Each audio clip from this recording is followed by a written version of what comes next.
Beberapa bulan yang lalu saya ketemu salah seorang alumni yang dia curhat gitu ya tentang luar biasanya bisnisnya, bagaimana gak luar biasa, omsetnya bisnisnya sampai di angka hampir 20 miliar sebulan. Hampir 20 miliar sebulan. Ya. Tapi ternyata mengalami kondisi yang tidak tenang, cukup resah. Kenapa? Karena reseller-resellernya itu saling bunuh-bunuhan dalam tanda kutip gitu ya, saling banting-bantingan harga dan mulai mumet dengan kondisi tersebut. Lantas apa masukan saya? Kalau Anda ngalamin hal serupa, tonton juga sampai beres videonya ya.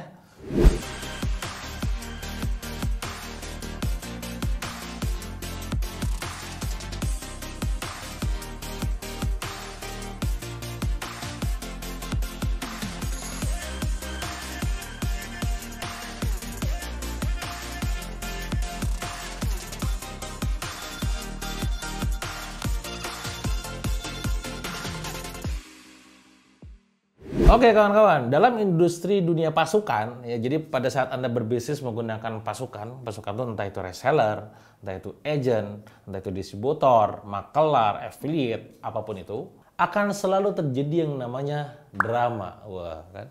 Makanya kenapa saya bilang, kalau Anda main pasukan itu, Anda harus siap sama yang namanya satu drama. Ya, drama itu ya permasalahan lah gitu ya. Karena akan selalu ada. Kenapa? Karena yang namanya manusia, ya kan kita nggak pernah tahu isi pikirannya seperti apa aslinya.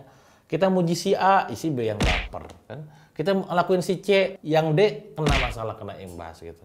Nah, ini serba salah. Maka drama harus Anda siap konsekuensinya.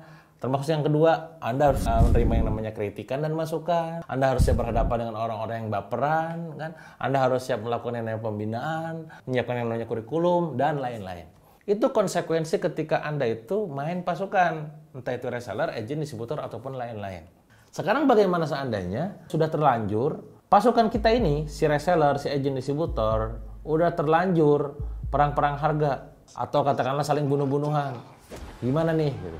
Ya kalau udah terlanjur, kalau pengen ekstrim, ya langsung cabut haknya untuk berjualan. Kalau pengen ekstrim, tapi siap-siap dengan drama yang luar biasa juga. Maka upaya yang paling tepat adalah bukan upaya pengobatan sebenarnya. Pencegahan, kan katanya mencegah lebih baik daripada mengobati kan. Nah maka harus dicegah. Nah supaya nggak gitu, apa yang perlu Anda lakukan? Satu, ini penting. Anda harus buat yang namanya rules, aturan. Jadi bisnis model yang Anda bangun itu sudah dibikin aturannya. Misalkan zonasi berapa meter, berapa kilo gitu ya. Maka yang customer lain tidak boleh ambil misalkan. Kalau misalkan mau diatur. Atau katakanlah ya aturannya itu adalah posisinya nggak boleh jual harga di bawah harga standar. Kalau ketahuan 1 kali SP, 2 kali SP, 3 kali ban. Ini kudu clear. Tapi tentu gak cuma sekedar aturan doang. Anda harus bikin juga sebuah upaya pencegahannya. Contoh yang kita lakukan di BR Kosmetik. Pada saat kita menjual sebuah produk, ada barcode yang bisa kita deteksi. Setiap kali ada orang yang misalkan menjual di bawah harga, maka kita bisa deteksi ini jaringannya siapa, ada ID-nya.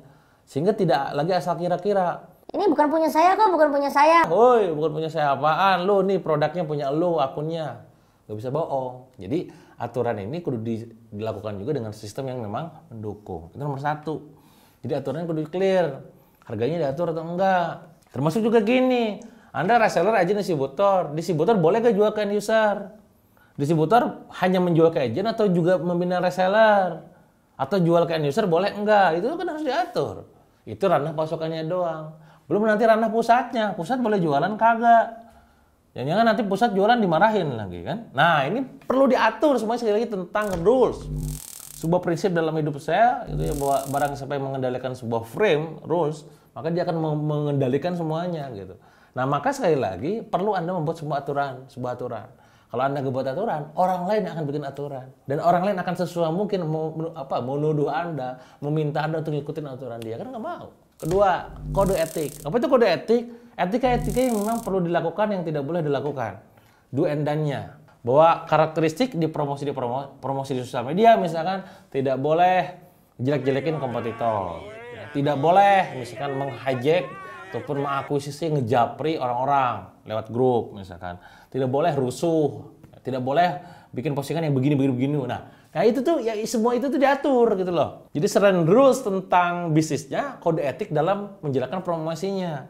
Sekali lagi kalau Anda gak punya kode etiknya ya, nanti mereka gak punya etika dalam promosinya. Hasilnya gimana? Ya banting-bantingkan harga. Ya bakal saling bunuh-membunuh. Di grup nanti bakal ada yang namanya FGD tuh, forum gibah diskusi gitu ya, discussion. Ngomongin terus. Nggak tenang terus. Sementara kita bisnis tujuannya untuk ngapain? Untuk bisa mendapatkan ketenangan. Keberkahan katanya, contohnya salah satunya adalah adanya ketenangan dan kedamaian. Kalau Anda sekarang bisnis omsetnya banyak, tapi nggak damai, nggak tenang, gimana tuh? Yang kedua, jadi mau dibikin poin-poinnya, kode etiknya apa aja di dalam dokumen. Disampaikan ke semua reseller agen distributor. Wajib disepakati, kalau nggak suka keluar. Selesai. Daripada Anda nanti pada saat masuk gak ada filter, mereka bakal bikin rusuh. Mending di filter dari awal.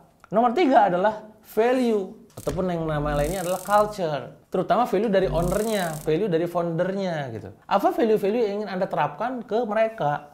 Yang ingin ditanamkan ke mereka. Misalkan value-nya adalah kekeluargaan. Ya maka apapun yang dilakukan ya sama seperti hanya kita keluarga. Ya kita dekat, saling mengerti, saling memahami, saling support satu sama lain.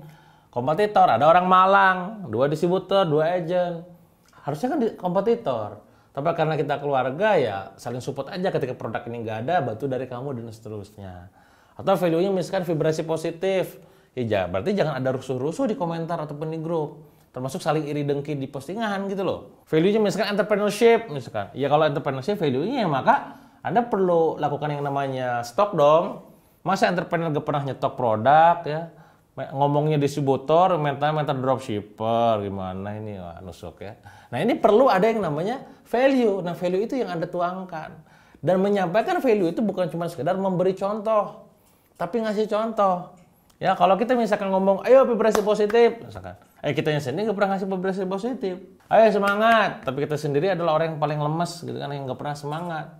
Ayo kita perlu kekeluargaan, dirinya sendiri aja orang yang paling bikin rusuh gitu. Nah ini yang perlu diperhatikan. Nah harapannya adalah dengan 3 kuncian tadi, kita punya rules, kita punya kode etik, kita punya value-nya. Pada saat kita jalanin bisnis, orang-orang yang siap bakal rusuh nantinya akan terfilter dari situ. Dan mendingan yang daftar dikit, tapi Anda tenang, damai, sentosa gitu, daripada Anda yang daftarnya ribuan, tapi gak ngasilin apa-apa, yang ada adalah nambah masalah. Jangan sampai seperti itu kawan-kawan. Kebayang ya? Semoga video ini menjawab pertanyaan kawan-kawan yang ngalamin hal serupa. Dan kalau Anda suka, seperti biasa jangan lupa like, comment, share. Dan kalau Anda pengen dapat notifikasinya, bunyiin dong loncengnya ya. Anda mau request materi yang lain, komen ya. Jangan sungkan, nanti saya baca dan saya jadikan bahan untuk video berikutnya. Terima kasih, sampai jumpa di video berikutnya. Jangan lupa subscribe.